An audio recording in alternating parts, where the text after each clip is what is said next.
sin desconocer la importancia del activismo y sin descalificarla y sin considerar que no tenga la trascendencia que ella tiene.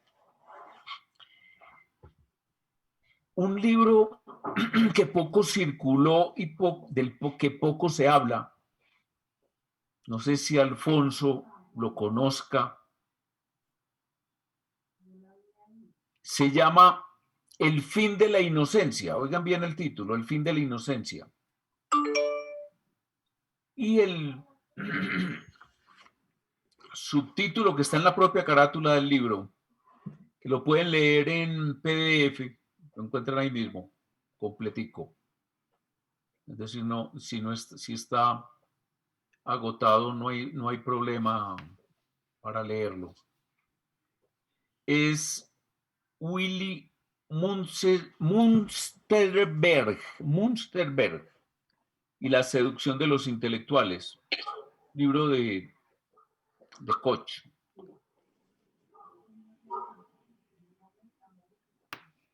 La seducción de los intelectuales. Entonces este personaje, Münzenberg, es un hombre de la cuerda del entorno directo de Lenin y de Stalin desde el momento mismo de la revolución en 1917. Entre el año 2012 y 2014, Nicolás Jurado estuvo preso y compartió patio. A ver. Vale, muy bien. Johitan, ayúdame con esos micrófonos, por favor, para que los podamos cerrar. Compañeros, por favor, cerramos el micrófono. Münzenberg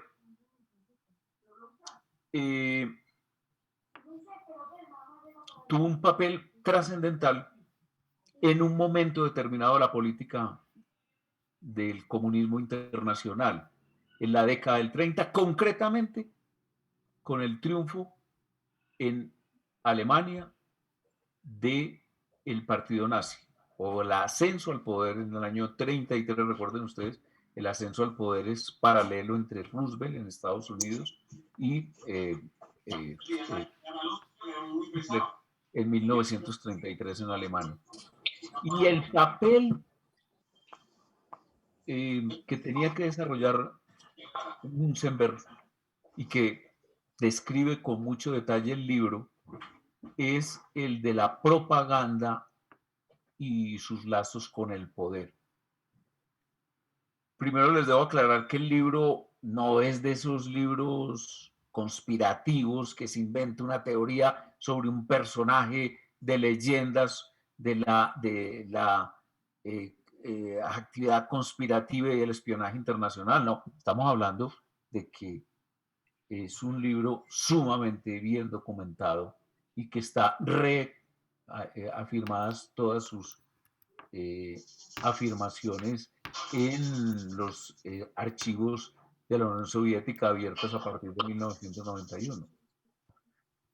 Entonces, por ejemplo, en asuntos como la hambruna o el holodomor en Ucrania y en la región del Volga en Rusia, en asuntos como el de Sacco y Vanzetti, sobre todo en asuntos como la Guerra Civil Española, Münzenberg montó todo un aparato de propaganda que tenía por objeto movilizar a la intelectualidad occidental en pro del conjunto de las políticas y sobre todo éticas soviéticas, en pro, o sea, toda la intelectualidad del mundo volcada a la defensa de las posturas políticas y éticas del socialismo, del comunismo y obviamente de cada uno de sus tareas. Sacco y Vanzetti en los Estados Unidos,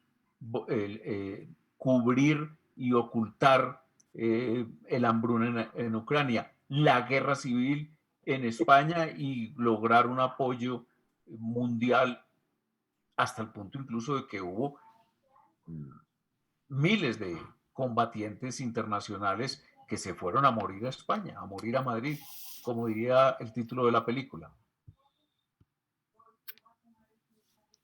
Era una agenda moral para organizada por Munzenberg a favor del Partido Comunista de la Unión Soviética y a favor de Stalin. Y también les recuerdo, estamos hablando que paralelo al régimen de Stalin, perdón, de Hitler, fueron los juicios de Moscú y también todo este aparato de propaganda de Munzenberg estuvo al servicio de una propaganda política a favor de los juicios de Moscú y del fusilamiento de Kamenev, de Zinoviev, de todos los fundadores del partido bolchevique y de todos los fundadores del régimen. Es decir, de todo aquel a quien el régimen y particularmente Stalin quería destruir. Y miren ustedes, aquí tengo un recuento de quiénes fueron personajes o los inocentes que estuvieron al servicio de esa propaganda política del comunismo. Hemingway, John Dos Passos, Grosz, André Malraux, André Gide, Bertolt Brecht. Es decir, es inaudito. En los Estados Unidos, por ejemplo, buena parte de lo que después fue ese horroroso macartismo, en buena parte tenía por objeto perseguir a todo ese aparato que había dejado montado el grupo de Munzenberg, que he de decir, Munzenberg muere asesinado por el propio Stalin también en el año 40, cuando trataba de huir de las hordas nazis en París. Iba en ese momento hacia España tratando de protegerse. Ahora, todo ese aparato tenía por objeto generar el ambiente de un idealismo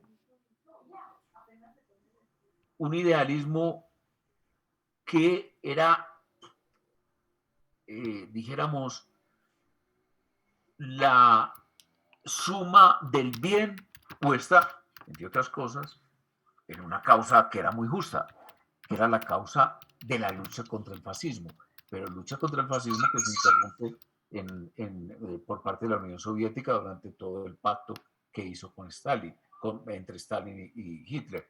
Pero lo que quiero significar es que estos inocentes, como los llamaba el propio Munzenberg, también luchaban a favor de una causa muy justa, que era la causa antifascista que unía no solamente a los demócratas de Europa y de los Estados Unidos, sino también a los comunistas rusos.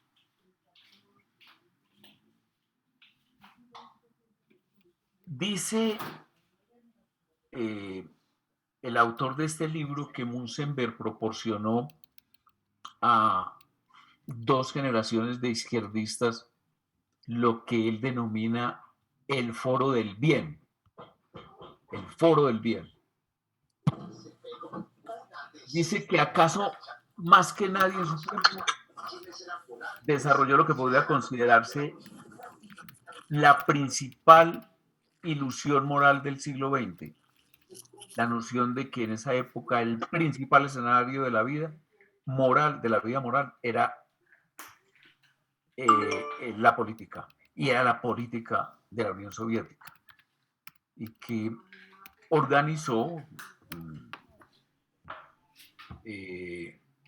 toda una cultura de oposición al sistema capitalista dentro de ese marco de la lucha contra el fascismo y considerada siempre como la llamada política del bien.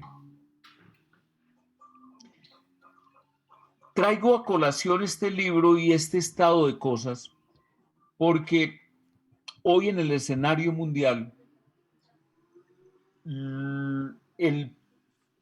nuestros principales pensadores, filósofos, estudiosos del pensamiento democrático liberal y defensores de ese pensamiento andan muy preocupados con una corriente muy similar a la que logró Munzenberg en la Europa del siglo XX, en la década del 30, y no solamente en la Europa, sino en los Estados Unidos, porque él tuvo también un grupo de trabajo, como les digo, en Hollywood, tuvo respecto desde la década del 20 en el tema de Sacco y Vanzetti, etc. Porque hoy estamos en un escenario de confrontación política en donde yo siento una gran debilidad en lo conceptual y en lo que es en la defensa de las ideas políticas, porque nuestro escenario es la política, lo políticamente incorrecto. Sientan los más orgullosos. Por ejemplo, el libro de Axel Kaiser, La Neoinquisición, que se refiere a la persecución, a la censura, a las ideas que yo llamaría del sentido común, y que en buena parte son la defensa de la democracia liberal, están prácticamente proscritas en la academia, y no solamente en la academia latinoamericana, en la academia europea, en la academia norteamericana. Y lo mismo el texto de Stephen Pinker en defensa de la ilustración. Prácticamente el texto, que son 500 páginas, 400 páginas tal vez, es una requisitoria a esa intelectualidad que prácticamente parecería hoy obrar como si fuese una especie de club de los inocentes de Munzenberg, como los que él creó en la década del 30 y del 40. Y no entremos en detalles y en definiciones de los aspectos y de los tópicos de todo el conjunto de la política, pero si hablamos de derechos humanos, por ejemplo, si hablamos de medio ambiente, si hablamos de los temas de mujer, lo que es toda la política feminista y de igualdad de la mujer y el hombre, y en general con todos los grandes temas hoy de la política, están dominados por el llamado buenismo de la izquierda, y parecería que hubiera un gran Munzenberg controlando esos clubes de inocentes para la defensa de las posiciones de la izquierda marxista en la política mundial y en particular en la política latinoamericana. Y eso me lleva a otra reflexión. La izquierda marxista, el comunismo, ha logrado hoy un camuflaje en un concepto que poco hemos desarrollado nosotros y que poco hemos tratado de dilucidar, porque inclusive nosotros mismos, cuando digo nosotros es el uribismo, pareceríamos hacer parte, cuando se nos trata de encajar en una posición política, de esa definición, y es el populismo. Pero nosotros no estamos enfrentados realmente a las ideas del populismo. Populismo realmente es una forma de poder. El populismo no es una ideología. El populismo está realmente expresado en acciones, actividades políticas de partidos de izquierda y de derecha, indistintamente. Y dijéramos, el populismo latinoamericano es muy diferente a la idea anglosajona de populismo. Enrique Krause tiene un pequeño libro en donde él recoge buena parte de sus artículos respecto al tema y deja muy nítida la idea de que el comunismo, que es una ideología, pretende encubrirse detrás de la concepción del populismo, de la definición del populismo, y trata inclusive de que se le califique más como demagogia o como liderazgo mesiánico, etcétera, con el caso, por ejemplo, de Venezuela, que como lo que es una ideología con unos postulados muy concretos que tienen siempre un resultado idéntico y que van directo al nudo de la economía de los países y van directo a todo lo que es el manejo de las libertades públicas, de lo que es el desarrollo de la personalidad en un país controlado por un partido comunista, tenga él el nombre que tenga y encúbrase o no detrás del populismo o sea directamente un partido que se postule como partido comunista. Y eso me lleva a la tercera consideración. Lo que pasó en Venezuela. Parece ser un asunto manido y nos descalifican muy rápidamente en el debate cuando nos dicen van a seguir hablando del castrochavismo, van a seguir hablando de los muertos, ustedes están encubriendo la decisión de mantener unas políticas antipopulares, unas políticas que generan pobreza, que generan sobre todo desigualdad, asunto que, insisto, tratan con mucha profundidad los autores que he venido mencionando, sin ningún complejo frente a lo que es el buenismo en el discurso político de los comunistas. Entonces, llego a la situación de Venezuela. En Venezuela, las organizaciones y fuerzas políticas que debieron defender la democracia liberal prefirieron la lucha coyuntural entre ellos sin considerar para nada la gravedad de todo lo que ponían en riesgo. Es decir, la gravedad del peligro del socialismo del siglo XXI, que todavía incluso no tenía ese nombre, sino que todavía era lo que nosotros llamábamos, o todavía era el fantasma del comunismo, como encabeza Marx su texto de El Manifiesto Comunista. En el libro La Rebelión de los Náufragos, que es un texto que es el más esclarecedor de cómo los venezolanos llegaron absolutamente vendados y dieron todos los pasos, torpes pasos que los llevaron al caos de las elecciones del 98 y al régimen que comenzó en el año 99.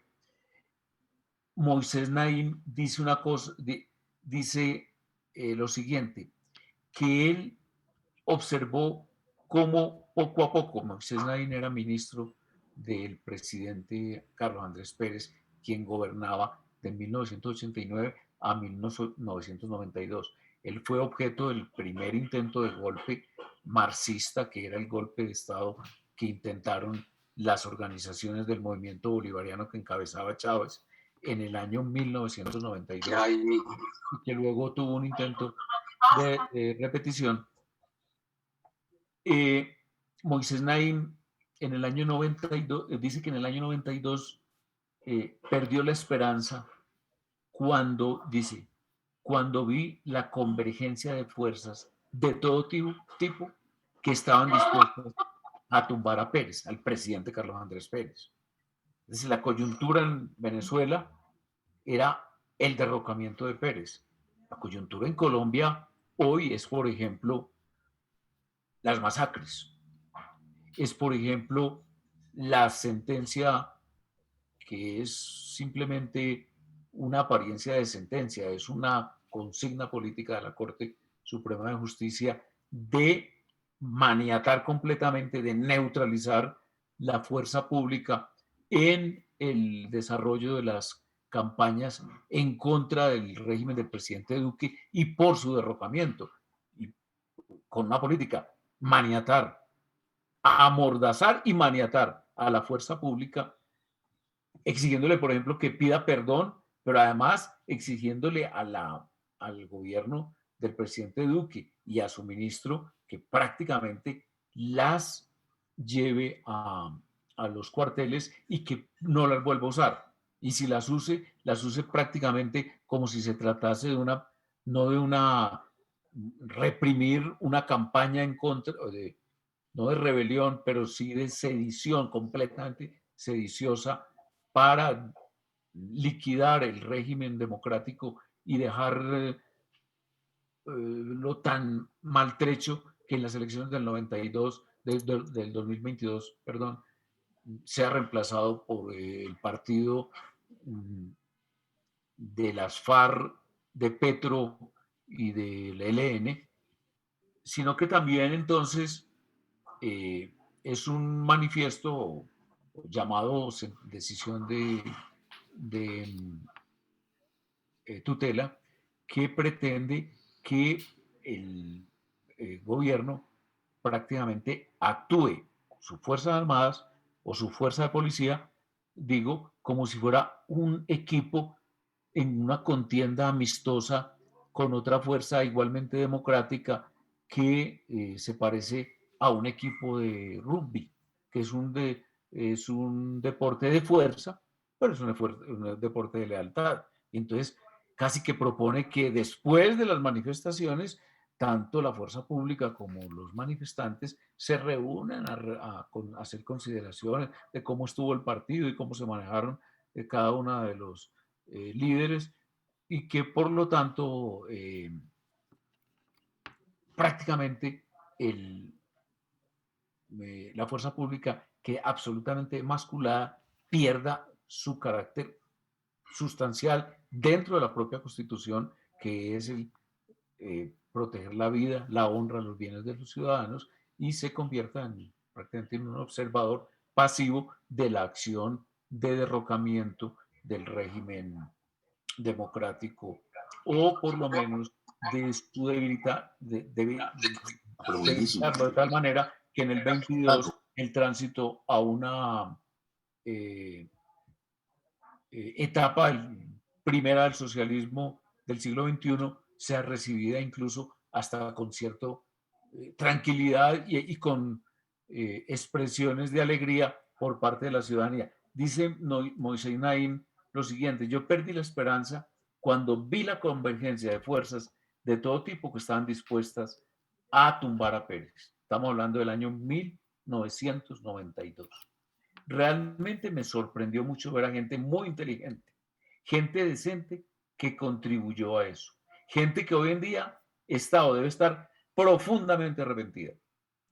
Gente como Ibsen Martínez, muy importante este nombre, porque Ibsen Martínez reúne o sintetiza el periodismo. En este caso de él no, porque él era además un escritor que tenía en pantalla en ese momento una gran telenovela, la más vista en toda la historia de Venezuela, que se llamaba Por esas calles, dedicada a darle duro no solamente a Pérez y al régimen democrático, sino a todo el sistema capitalista como un sistema de corrupción absolutamente incorregible. Dice Ibsen Martínez, que fue guionista de una novela que se llamó Por esta calle, que hizo un profundo daño distorsionando ante la opinión pública lo que se estaba tratando de hacer. O sea, desde la misma televisión y desde esta telenovela distorsionaba todo el programa de gobierno del presidente Pérez. Hoy en día, yo sé, Ibsen es amigo mío por quien tengo mucho afecto, y él lo ha dicho públicamente, que está arrepentido del rol que jugó. Estas serán las palabras que dirán los de Caracol, que dirán los de los de todo el grupo de los Santo Domingo en medios de comunicación, buena parte de los periodistas del Tiempo, particularmente de City TV, etcétera, dentro de 10 o 12 años, si llegamos a tener la terrible noticia de que Colombia, por la ausencia en buena parte de Álvaro Uribe Vélez en el liderazgo de la política en el año 22, pierda a manos del socialismo del siglo XXI el rol de protagonista de la política.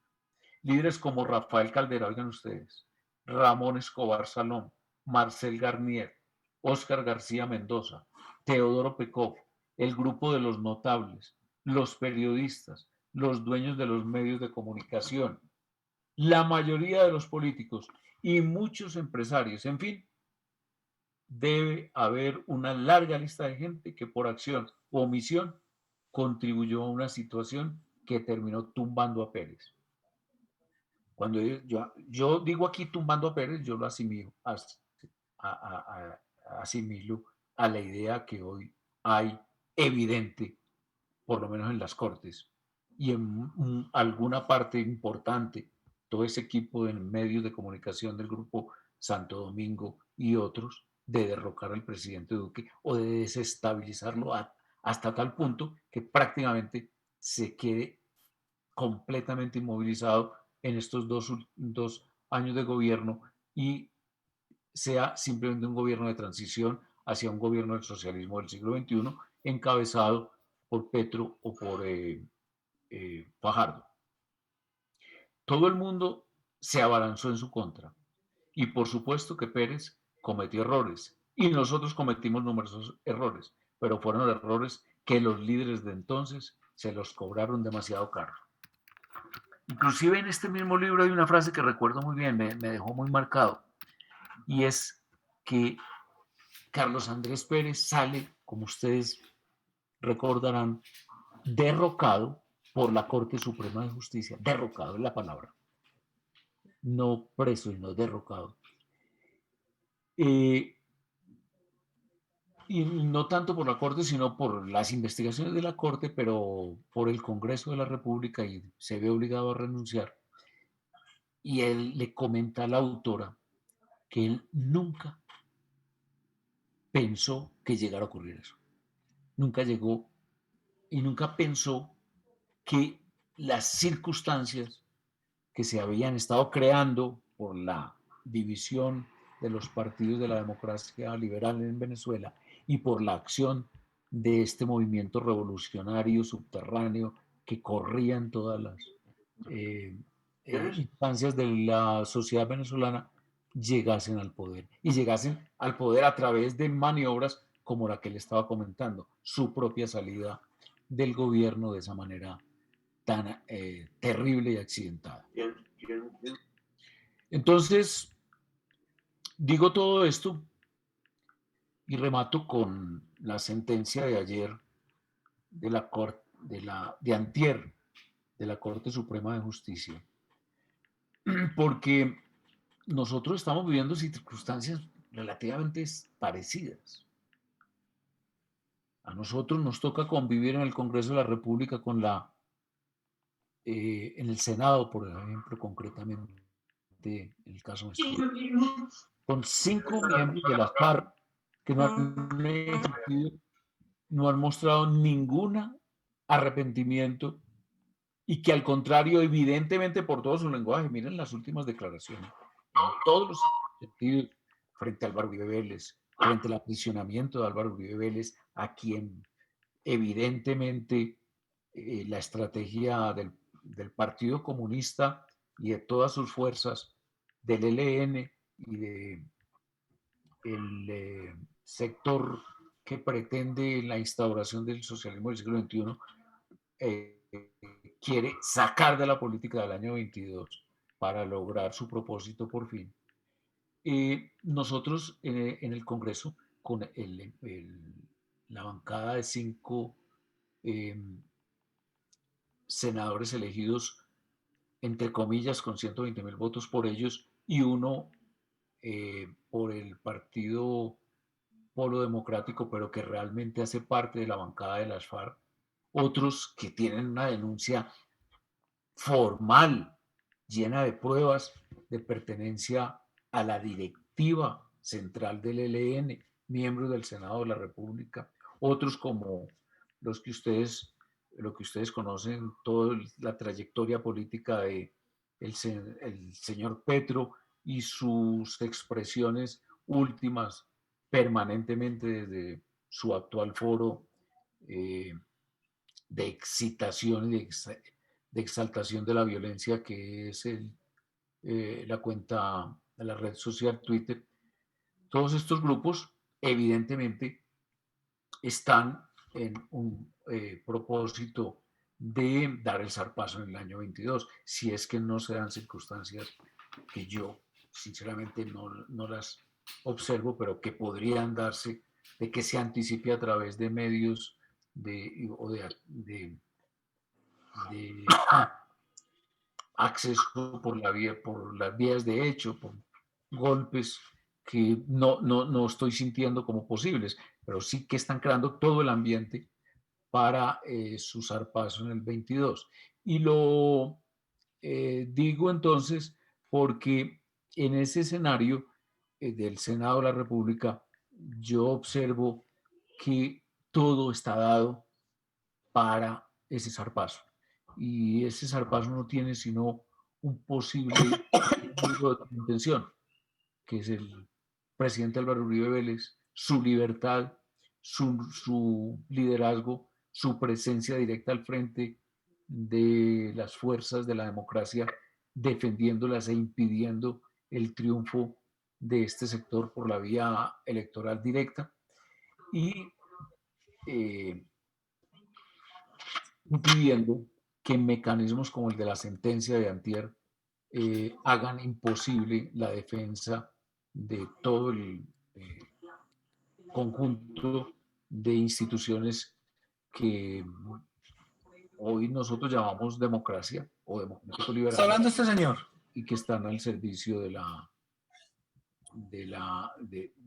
conjunto de la sociedad, pero que evidentemente se ponen en absoluto peligro si llegasen a tener cumplimiento, como me temo que pudiera tenerlo, por parte del gobierno del presidente Duque. De hecho, el ministro de Defensa hoy habló de que ya el perdón había sido ofrecido o pedido, más bien, en septiembre del 2000, en, en noviembre tal vez del 2019.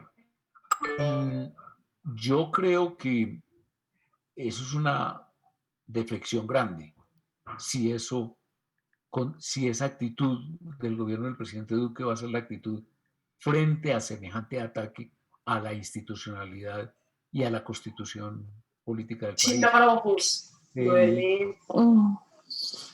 El verbo acatar, que se pronuncia y se conjuga permanentemente cuando sale cualquier tipo de sentencias, sea ella la que sea, absurda, separada completamente de los textos constitucionales, inclusive de cualquier doctrina constitucional, no podía ser conjugado en este caso. Lo que se evidencia en la sentencia es un irrespeto absoluto a la separación de poderes, que es la esencia de las formas democráticas. La esencia de las formas democráticas no está incluso en la defensa, en los derechos y garantías y en las libertades de los ciudadanos, que ustedes saben que en la política de los Estados Unidos, que es la primera de la democracia, por favor, apaguen, desconcentra mucho los micrófonos abiertos. Digo que en la Constitución Política de los Estados Unidos, que es la primera constitución política verdaderamente de la verdadera democracia, dijéramos, de la primera constitución la que estrena la separación de poderes en la historia de la humanidad. La primera, evidentemente, ahí no hay ninguna discusión que dar. Las libertades y derechos son la primera enmienda, pero no, digamos, el asunto de la división de poderes es lo que permite que haya un control democrático entre al Ejecutivo, que es el que más posiblemente podría desbordarse, pero también a los jueces y también al Congreso de la República. Y no, evidentemente no está respetado en esa decisión o sentencia de tutela por la Corte Suprema de Justicia. Por lo tanto, estamos abocados hoy a una situación de crisis enorme. No sé si la estemos observando y si incluso el comunicado del ministro de Defensa reciente de las últimas horas vaya a ser recibido mal, como yo creo, supongo, no conozco hasta este momento qué ha pasado, tanto por los amigos como por los enemigos del gobierno, porque los enemigos del gobierno van a decir que esa no es un acatamiento, pero es que lo que debió decir el ministro de Defensa es que ahí no había posibilidad de acatamiento. Es decir, ahí lo que habría es una humillación del Ejecutivo en un llamado gobierno de los jueces expresado nítidamente en los 12 puntos de la decisión, entre ellos en la obligación de pedir perdón por hechos, acciones de una fuerza pública que actuaba, se debe presumir dentro de la Constitución y la ley, a no ser que haya sentencias del Consejo de Estado, por ejemplo, condenando por eh, errores o faltas en el servicio o por la Procuraduría o por la justicia penal en el caso de delitos contra la integridad o contra la vida de ciudadanos y que incorporaran violación de normas penales. De manera que observo hoy particularmente grave todo el tema político colombiano y toda la situación que nos va a rodear o que va a rodear la política colombiana durante estos 2 últimos años del gobierno del presidente Duque como consecuencia de esta decisión que es el resultado de una política. ¿De una política de quién? Del ELN, de una política de las FARC, de una política de los grupos que estaban en el Congreso, partidarios del ELN y de las FARC, o también fuerzas de la izquierda que consciente o inconscientemente, Hombre, como dígale a Johan inocentes que o trate de como apagarlos el personas micrófono, conscientes, hermano. Es que están al Johan no servicio contesta. de esas políticas. Lo digo porque, y remato con este comentario, ocurrió lo siguiente. Recuerden ustedes que, Bueno, y lo otro es si que no estoy mal, no hizo ningún el envío, ataque, el crimen no contra la escuela envió eso de a cadetes de la policía Facebook, en no está, eso Bogotá no. fue en enero del año 19, es decir, Chao, pues. 5 meses largos después de la posesión del presidente Duque. Y allí estaban, en ese día, el día que el, el ELN atacó directamente a la escuela de cadetes y asesinó a 21 jóvenes estudiantes de la policía, preparándose para la policía. Cerca estaba comenzando una movilización organizada por las fuerzas de oposición intransigentemente antiduquistas, antiuribistas, antidemocracia, coordinadas por Petro, coordinadas por las FARC, coordinadas por los grupos y partidos de la izquierda colombiana, con el siguiente propósito: la supresión legal e institucional del ESMAD. Es decir, el primer paso hacia la emasculación absoluta y hacia la neutralización absoluta de la Policía Nacional.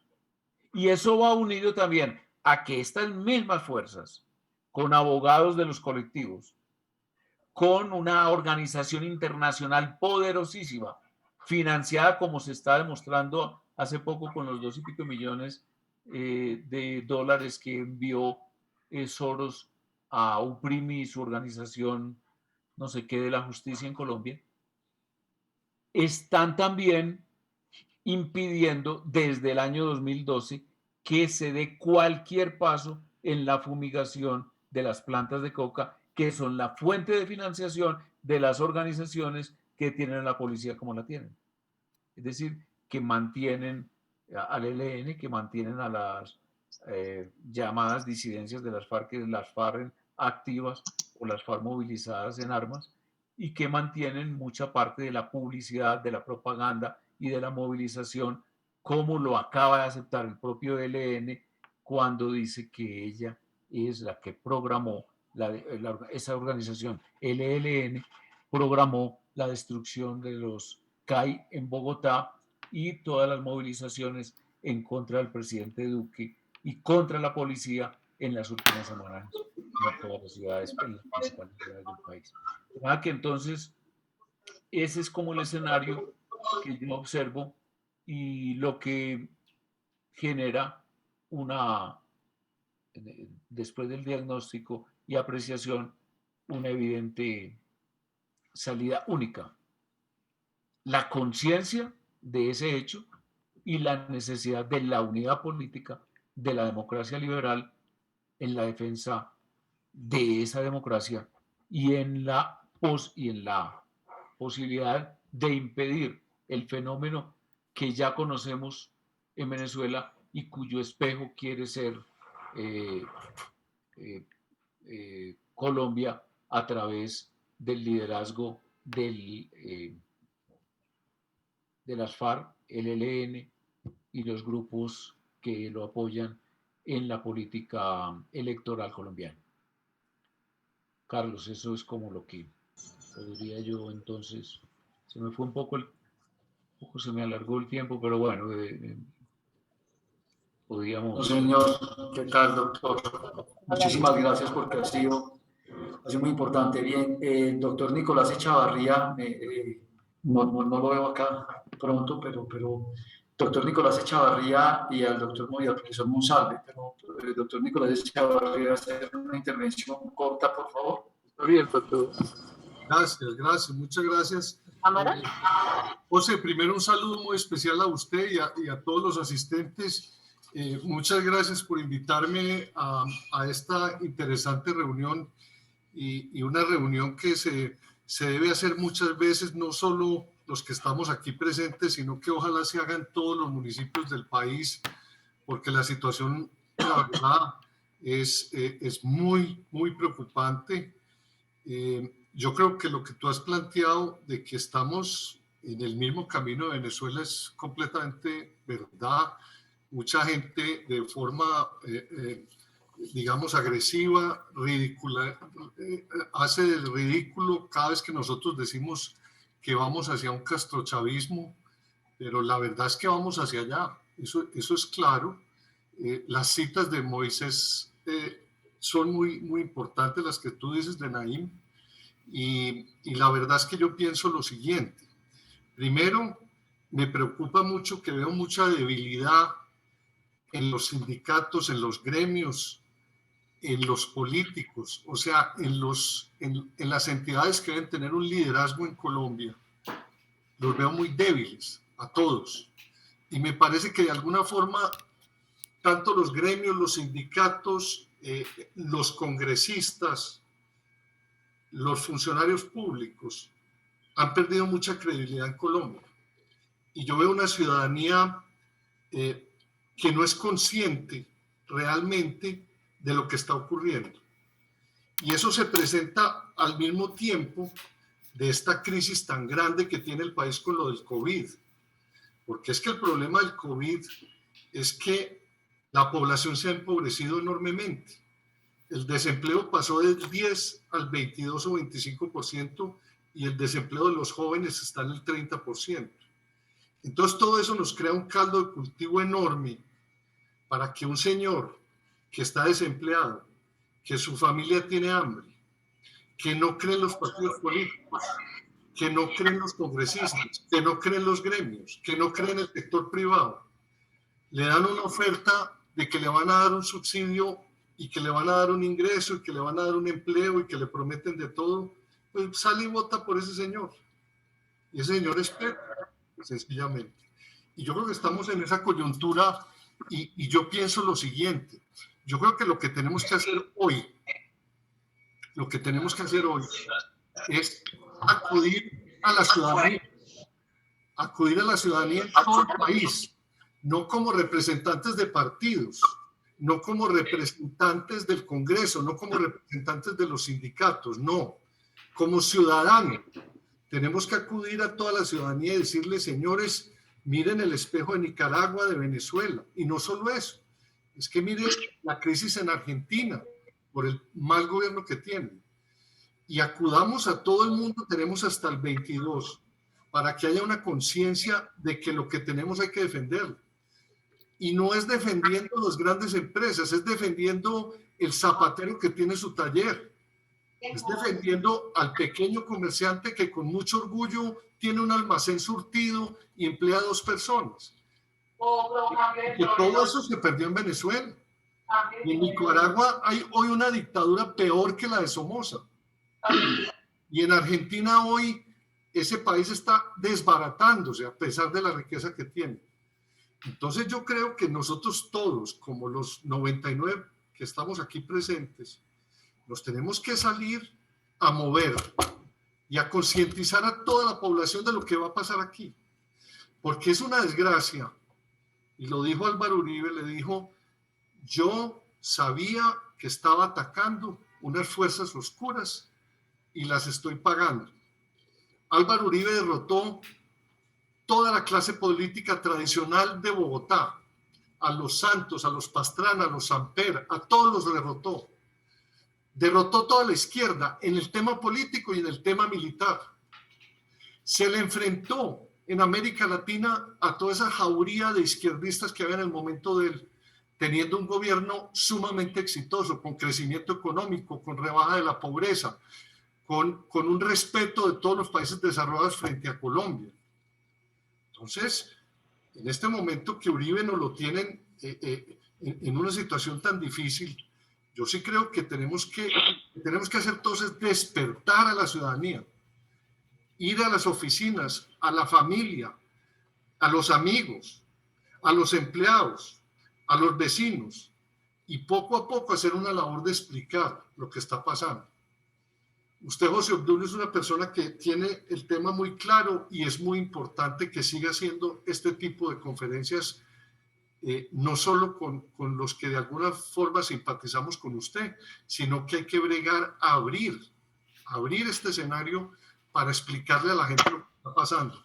Ahora, yo tengo que ser claro en una cosa y me da mucha pena ser muy franco, me da pena ser franco, y es que también el Centro Democrático se ha equivocado. Yo creo que nosotros hemos enfatizado en el Centro Democrático temas que hoy no se deben enfatizar tanto. Mire, Álvaro Uribe tiene 3 temas que son fundamentales. Uno, el tema de la seguridad. Hoy yo le decía al presidente Duque, presidente, usted tiene que salir a hacer consejos de seguridad en Norte de Santander, en Nariño, en el Cauca, en Chocó, en el sur de Bolívar, en el sur del Cesar, donde tenemos los problemas. Porque el concepto de seguridad yo creo que fue lo que más éxito tuvo Uribe porque cambió el país. El del 2002 estábamos acabados y cambió el país. Pero hoy, con la crisis del COVID, el planteamiento del Centro Democrático tiene que ser un planteamiento de cohesión social. Y el planteamiento del sector privado y de los sectores productivos del país y de la burocracia de este gobierno es concientizarse en pensar solo en el tema de cohesión social. Nosotros con un desempleo del 22% y unos muchachos con el 30% de desempleo, mire, vamos hacia Venezuela, porque es que aquí ya hay un problema enorme de tristeza, de depresión, de furia de mucha gente. Y lógicamente todos estos tipos de la izquierda, con una cantidad de idiotas útiles en la prensa, una cantidad de idiotas útiles de partiditos de centro tibios, pues hombre, están aprovechando esta situación coyuntural tan grande que tiene Colombia. Entonces yo creo que nosotros hoy la estrategia debe ser más acudir a la ciudadanía, porque yo les digo la verdad, la ciudadanía en general no es de izquierda, la ciudadanía no le gusta Venezuela, no le gusta Cuba, no le gusta eso. Yo estoy seguro que un zapatero es muy orgulloso de su taller y un obrero que tenga un puesto de trabajo formal es muy orgulloso de su cargo. Y tenemos que ir allá todos esos ciudadanos, todos, no José Obdulio o Álvaro Uribe, sino que todos nos tenemos que abrochar esa responsabilidad, José Obdulio. Tenemos que ser 100.000 y 200.000 y 1 millón de colombianos que salgan a comunicar esto. Estamos a tiempo. Yo creo que la coyuntura de tener estos alcaldes tan mediocres y tan malos y tan populistas como el de Medellín o el de Santa Marta o la señora de Bogotá o el de Cali, yo creo que nos da una oportunidad de mostrar una ventanita de lo que va a pasar. Lo que está pasando en Medellín es muy azaroso, muy azaroso. Entonces, eso nos va a dar la oportunidad, oponiéndonos claramente y con estrategia a estas ciudades tan mal manejadas hoy y que van a tener muchas dificultades, a que logremos en el 22 salvar esto. Eso es lo que yo pienso, y muchas gracias por darme la palabra. Doctor Nicolás, como siempre es un honor, un gusto escucharlo. Muchas gracias por acompañarnos y por el estímulo. Además, les quiero comentar que el doctor Nicolás ha estado liderando un tema de seguimiento, el tema muy puntual de lo que está pasando con Medellín, y la Fundación, en un compromiso que hicimos esta semana, vamos a estar publicando, haciéndole seguimiento al tema. Le quiero dar la palabra al profesor Alfonso Monsalve y ya inmediatamente vamos con el doctor José Obdulio para responder algunas de las inquietudes. Profesor Monsalve, el micrófono es suyo. Buenas tardes, José Obdulio, doctor Echavarría, Carlos, todos ustedes. Yo comparto el análisis que hace José Obdulio. Si lo fuéramos al plano teórico, es el triunfo del gramscismo de alguna manera. La revolución tiene que ver con la cultura, apoderarse de la cultura, apoderarse de las ideas de la gente, influir en ellas, y eso es lo que han venido haciendo no solamente en Colombia, sino también en Estados Unidos, en Europa y en muchas partes. Kaiser lo decía en una intervención que tuvo con nosotros en alguna ocasión, es que las facultades de ciencias sociales y humanas de las universidades de Estados Unidos, de Europa, han sido copadas por las ideas marxistas. 31. Que ahora toma la vestimenta de la lucha por el género, por la raza, etcétera, y que está produciendo en Estados Unidos y en Colombia y en muchas partes lo que se conoce como la teoría de la cancelación. O sea, la gente que tenga ideas diversas a las concepciones políticamente correctas son sistemáticamente sacadas de los medios de comunicación. Las historias de aquellas personas que no obedezcan a los criterios de cultura o etnicidad que se están imponiendo simplemente son avasalladas y golpeadas. Y los medios están autocensurándose, excluyendo la gente que piensa de manera diferente. Pero eso no es casual. Los dueños de los grandes medios en Estados Unidos y en Colombia, en fin, son también dueños o de las empresas de comunicación masiva, de las redes, o de empresas económicamente muy importantes. El Washington Post es del dueño de Amazon. El Tiempo es del grupo Prisa. El Espectador es El Tiempo es de Aval, del grupo Aval. De Aval, y El Espectador es del Santo Domingo. Sí. Entonces, eso lo que hace es que la opinión está absolutamente canalizada por ciertos intereses.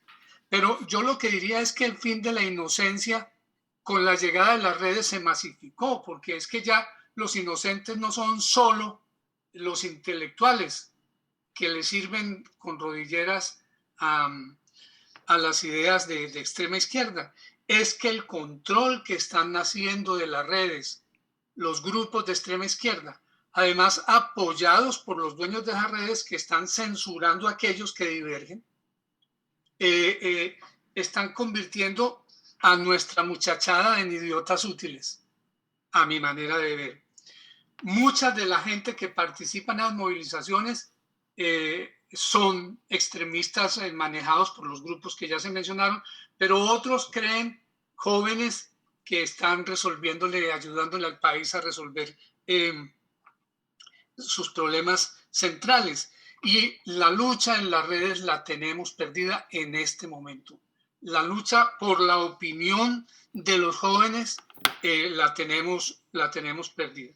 Ese buenismo masivo de las redes es algo que vamos a tener que atacar de manera sistemática. Hay que disputarle a la extrema izquierda el control de las redes.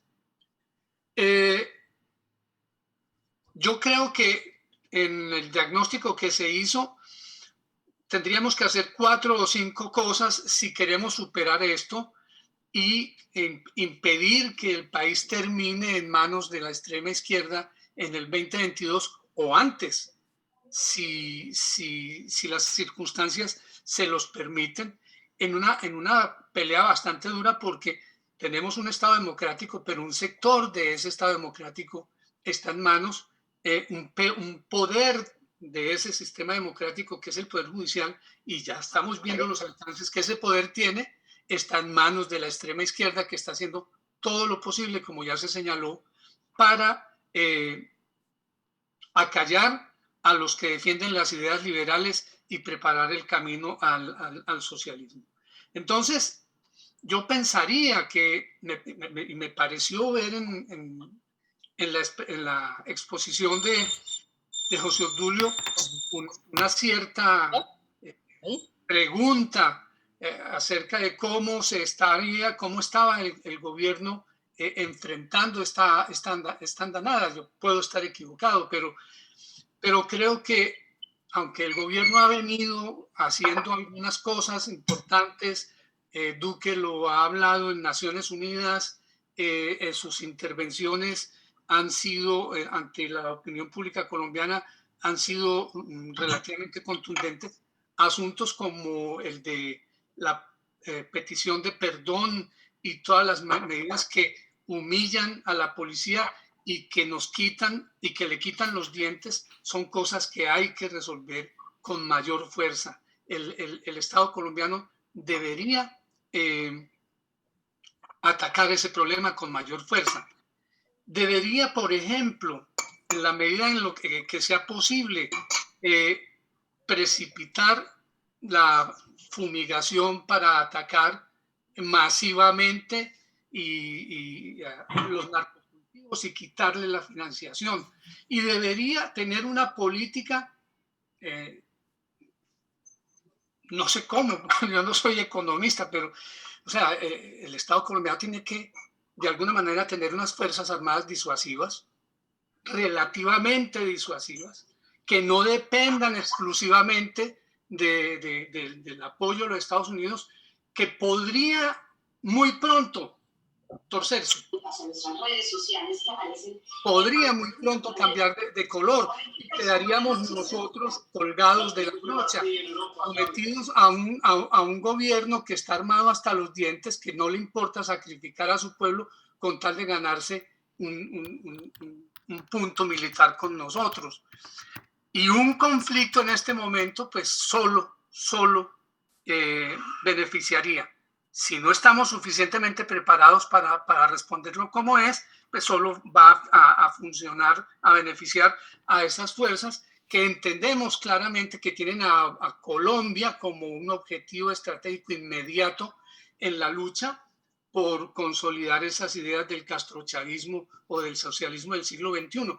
No podemos, en esto de la globalización y del apoderamiento de los medios de comunicación y de la política, no podemos dejar pasar el hecho de que no es un cuento, que hay coordinación internacional en estas cosas. Se vio en Chile, se vio en Ecuador, pero también se ha visto en Estados Unidos con movimientos como Black Lives Matter y otro tipo de movimientos como Antifa o cosas de esas. Hay una ofensiva coordinada en toda América Latina y en Estados Unidos para imponer este tipo de ideas.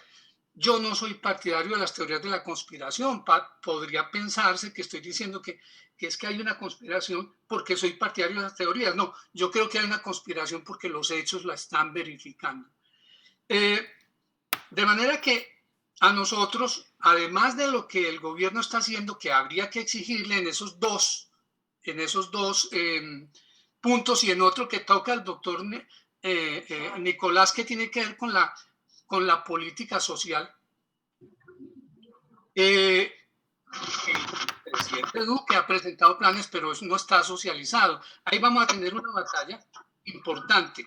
Pero también tenemos que actuar en el campo político. En el campo político habría dos cosas o tres muy importantes que hacer. Una es que nosotros vamos a tener que salir a la calle. O sea, no el centro democrático solo no podría hacer eso, pero ya se está viendo en Medellín, se está viendo en Bogotá, se está viendo en ciertas capitales que la gente está literalmente fastidiada, cansada de lo que esta gente está haciendo. Y eso es una ventaja política muy importante para nosotros, porque estos de la izquierda son inteligentes para una cosa, pero son estúpidos para otras.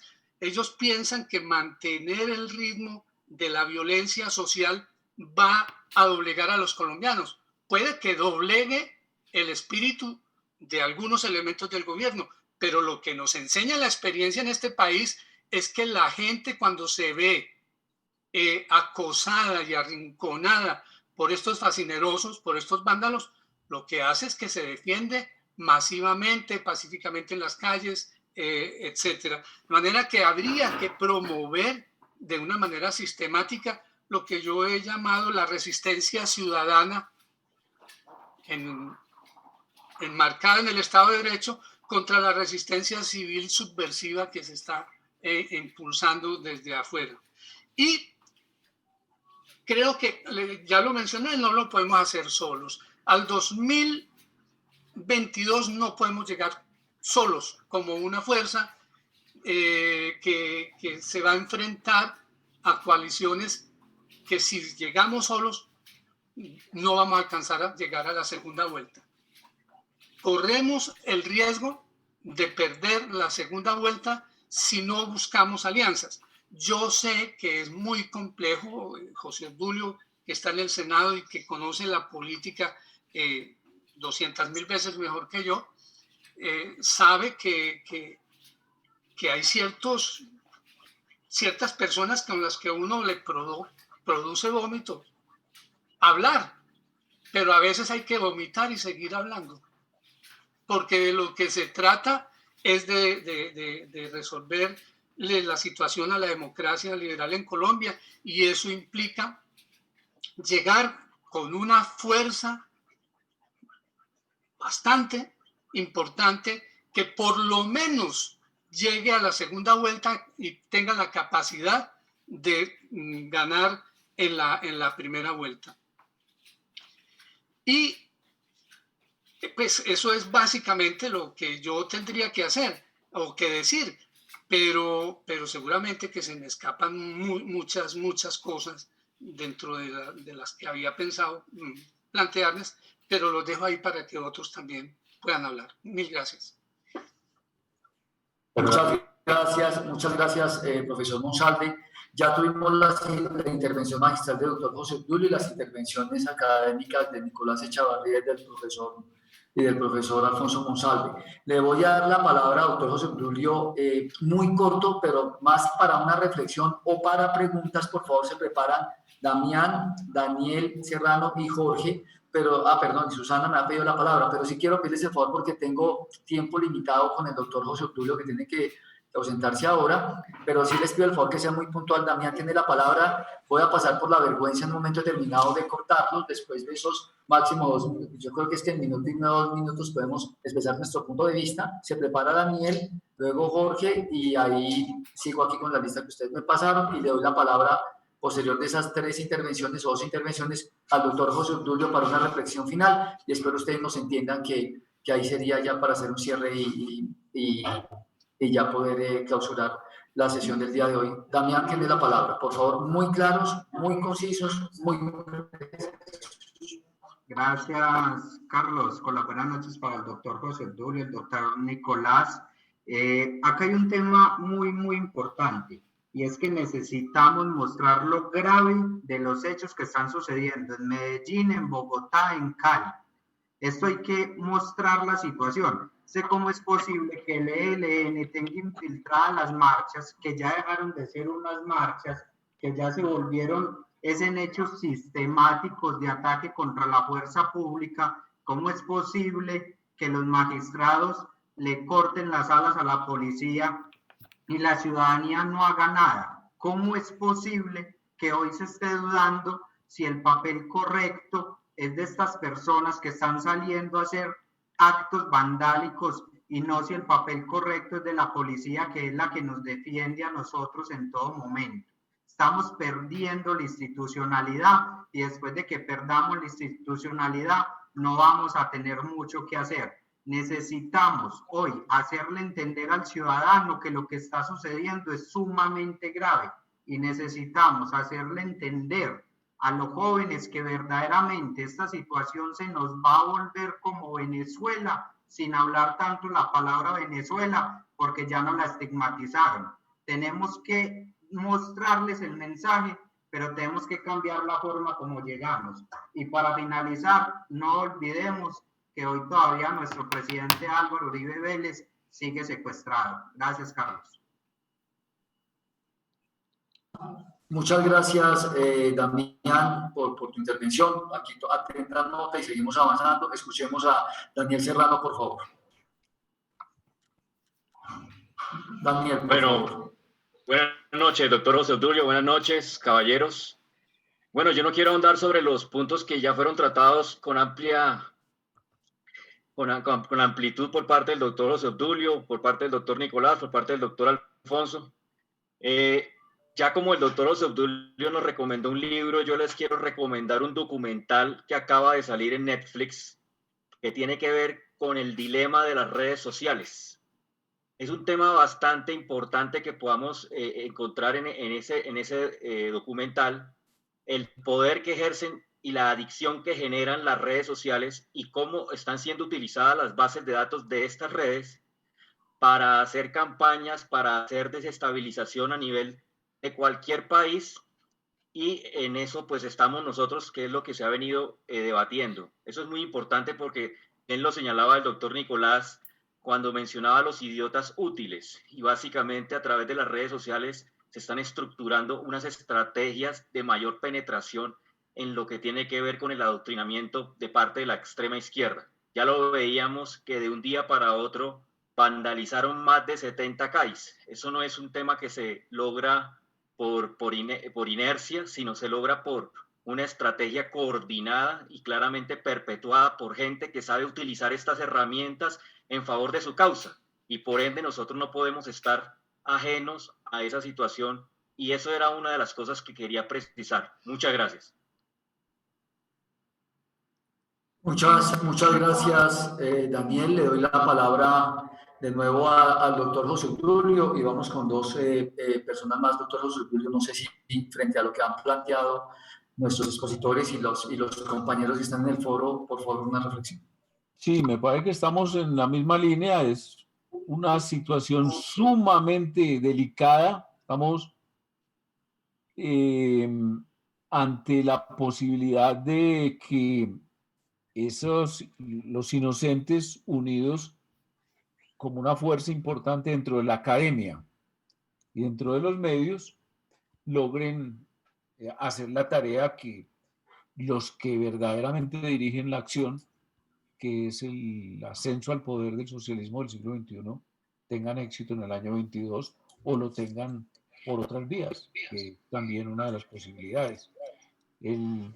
La sentencia que yo traigo a consideración de ustedes o análisis o estudio de ustedes tenía por objeto tenía ese propósito, que al estudiarla observen cómo la Corte Suprema de Justicia, en este caso la Sala Civil, prácticamente se hace la vocera de esos inocentes que parecerían estar actuando como si fuesen una quinta columna, pero la verdad es que son los inocentes controlados por esta corriente que se impuso o que nos impuso el presidente Santos con su acuerdo y que logró hacer que el protagonismo político colombiano estuviese en manos de del Partido Comunista, de su organización armada, las Fuerzas Armadas Revolucionarias de Colombia, la organización afín, el ELN, y tantos sectores que han estado siempre en la lucha por la toma del poder para el pueblo, que es exactamente lo que llamaríamos más bien la entronización del socialismo del siglo XXI. De manera que, sí, me parece que son los comentarios y análisis de Daniel y de Damián encajan perfectamente en esto que estamos. Ahora, muy preocupante la respuesta que está dando el gobierno a esta crisis que se ha dado con la decisión de la tutela. Yo estoy totalmente de acuerdo con Alfonso.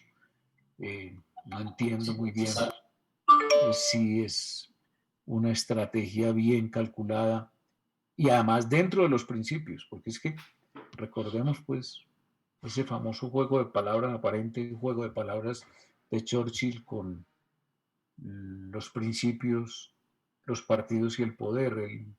Si mal no recuerdo, la idea es que algunos cambian de principios para mantener el poder y otros cambian de partido para mantener el poder y otros partidos cambian de principios para mantener el poder. Y la verdad es que aquí no podemos jugarle a un cambio de principios, y un cambio de principios es la confrontación con el socialismo del siglo XXI y la lucha para impedir su ascenso como un asunto crucial de defensa de la democracia, y no solamente de defensa del poder político del centro democrático, del uribismo o del gobierno de Duque. No, estamos hablando de conducir a toda la democracia liberal a la defensa de unos principios y de un sistema que, de lo contrario, y como lo anunció en su Twitter el más importante de los líderes de la bancada del partido, de la bancada de las FARC en el Senado, será un gobierno por décadas. Es decir, un gobierno que comience inmediatamente con un llamado a la constituyente, un cierre del Congreso y una implantación de instituciones que les permitan perpetuarse en el poder para llevar a cabo un programa que yo estoy seguro será un espejo del programa político aplicado en Venezuela, aplicado en Cuba en la década del 60 y desde la década del 60, y aplicado reiteradamente también en Nicaragua, y siempre con los mismos resultados y siempre con el mismo efecto, que redunda en una autoridad absoluta por parte del partido único y en una pérdida absoluta de las libertades por parte del pueblo sometido a ese régimen. Carlos. Muchas gracias, doctor José Obdulio. Muchas gracias, compañeros. No sé, doctor, si tenga tiempo para dos Yo tenía un punto más. Ahora también, sí. Ya son las... No, ya estamos cerrando. No, ya. No, estamos sobre el tiempo. Les ruego que me disculpen las personas que me escribieron ahí, que me están pidiendo más espacio. Ya tomamos atenta nota de las reflexiones que nos hicieron. Agradecerle enormemente a Antioquia, a los amigos de Medellín, a los amigos de todo el país. Veo a Cecipor, veo a Sonia, gracias a Iván, gracias a Jorge. Steven, no te pudimos dar la palabra, pero tomamos atenta nota de todo lo que nos escribiste ahí. Muchas gracias a cada uno de ustedes. Doctor José Obdulio, sabemos de verdad que es un espacio muy importante para nosotros. Un favor muy especial. Me están escribiendo todos que podamos hacer una réplica de esta sesión en otras regiones, pero que lo sigamos ampliando para que todos tengamos un mayor conocimiento. Y frente a la solicitud que me hacen de los jóvenes, la próxima semana les estoy enviando la información. El doctor Nicolás Echavarría nos plantea el tema de seguir ampliando estos escenarios y estos foros y dar una cobertura mayor. Ahí espero el apoyo de todos ustedes para que lo podamos lograr. Y muchísimas gracias a todos por esta magnífica asistencia. Una de las tareas, aquí tengo una compañía, una de las tareas con Nicolás sería que analizáramos en estos próximos días el tema Medellín. Miren ustedes que hay una evidente coincidencia en todos los mecanismos aplicados en lo llamado gobierno corporativo de las entidades del distrito. Cuando llegó al gobierno el alcalde Petro, e incluso desde antes con la llegada del Polo Democrático, y la que está aplicando hoy el petrista que lo es alcalde de Medellín, el señor Quintero. De manera que valdría la pena que de pronto tuviéramos oportunidad de que hiciéramos un foro como estos, un análisis con información tanto del doctor Echavarría como del grupo que le está coordinando en la ciudad para la posible, no tanto como veeduría, sino para la posible acción de defensa de las empresas públicas de Medellín, que en el fondo termina siendo la defensa de la institucionalidad democrática en la ciudad versus el zarpazo del socialismo del siglo XXI, aparentemente, como lo dije, o enmarcado en formas populistas que le quitan toda la gravedad al tema de la destrucción de la institucionalidad. Sí. Doctor Carlos, si me permite. Sí, claro, doctor Nicolás, por favor. Me parece muy importante lo que dice José Obdulio, y yo creo que debemos analizar el tema de Medellín y mirar el tema de PM, de Ruta N y de muchos otros. Por ejemplo, ese señor Quintero ya acaba de inaugurar un pequeño parque y ya está poniendo siempre el nombre de él y su señora en cada cosa que inaugura. O sea, esto está volviendo un culto a la personalidad con la plata de los medellinenses aterrador. Yo creo que nosotros sí tenemos que reaccionar ante Medellín. Pero yo les quería proponer, y ya le había dicho al doctor Carlos, hombre, por ejemplo, en Urabá podemos hacer un foro. A mí me parece que deberíamos invitar, fuera el doctor José Obdulio, una o dos personas que no estén tan marcadas del Centro Democrático, pero que tengan también una preocupación enorme de lo que está pasando y empezar a hacer foros en todo el país, porque yo sí creo que nosotros tenemos que despertar a toda la ciudadanía. Eso es lo que yo pienso.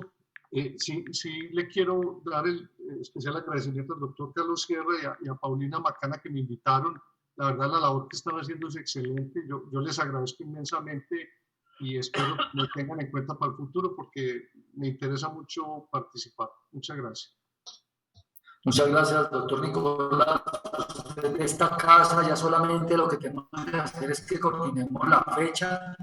Seguimos adelante con la planeación del tema de Urabá, pero ya el doctor fecha, buscamos los otros dos personas y usted decía, lo llamo ahora y coordinamos, mañana lo coordinamos, pero doctor José Obdulio, cuente con eso, también hablamos con la doctora Piedad, pero a través del doctor, que es la persona que está encabezando el tema de la de Medellín, pero a través del doctor Nicolás lo podemos organizar. Entonces tenemos esos dos eventos puntuales, el tema de cómo vamos con Medellín y con Antioquia dentro de este marco y el tema del foro de los jóvenes que vamos a hacerlo nacional e internacional. Entonces, no sé si tenga alguna otra apreciación, doctor José Luis, y damos ya cierre a nuestro encuentro.